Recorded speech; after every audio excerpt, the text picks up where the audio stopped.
All right, well, while inflation might affect some Prime Day spending, Americans are finally seeing some relief at the pump. Gas prices declining for 28 days in a row, bringing the national average to $4.66 a gallon. Ines Ferre is following the moves for us. And Ines, we were waiting for a significant drop. The pattern here, 28 days in a row that we've seen declines, certainly good news for millions of Americans. Oh, yeah, that's right. And especially if you live in the Southeast, because the Southeastern states have seen more declines compared to the Western states. I'll get to that in just a second. But definitely over the last month, we have seen these prices declining by about 35 cents. You mentioned it, Shauna, $4.66 a gallon. Remember when we were paying more than $5 per gallon? That's regular gasoline. It wasn't that long ago.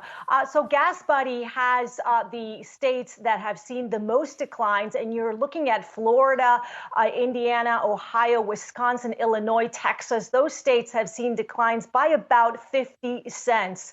Now, you're still, though, paying about $1.50 more per gallon compared to last year. Again, the western states are the ones that still have high gas prices. So you're looking at California, the state average there is still above $6 a gallon. You're also looking at states like Oregon, Nevada. Those are seeing gasoline prices of about $5 or more per gallon. But one analyst, Sandy Lippo, says that you can expect to see gas prices to continue to decline. He's thinking that they could decline down to $4.40 per gallon if we go off with the next 6 weeks without any major hurricane. If there is a hurricane, then refineries could be shut down. You have some interruptions there. So all bets are off if there is one.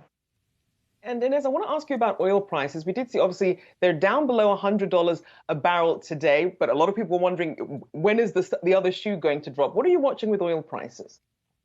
Yeah, that's right. I want to pull up the Wi-Fi interactive board so you can see what happened today with WTI, just absolutely tumbling down 8%, Brent crude down 7.5%.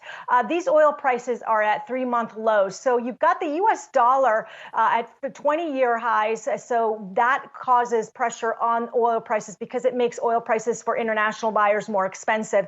But a lot of this is because of the China new lockdown concerns, resurgence of cases there.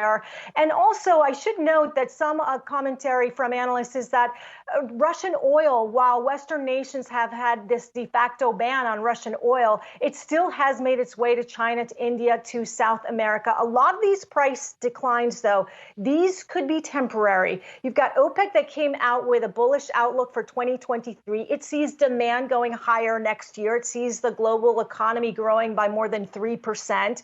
And also some analysts that are calling for forecasts of WTI well above $100 a barrel this year. Remember that the Strategic Petroleum Reserve release, that release is expected to end by around mid-November.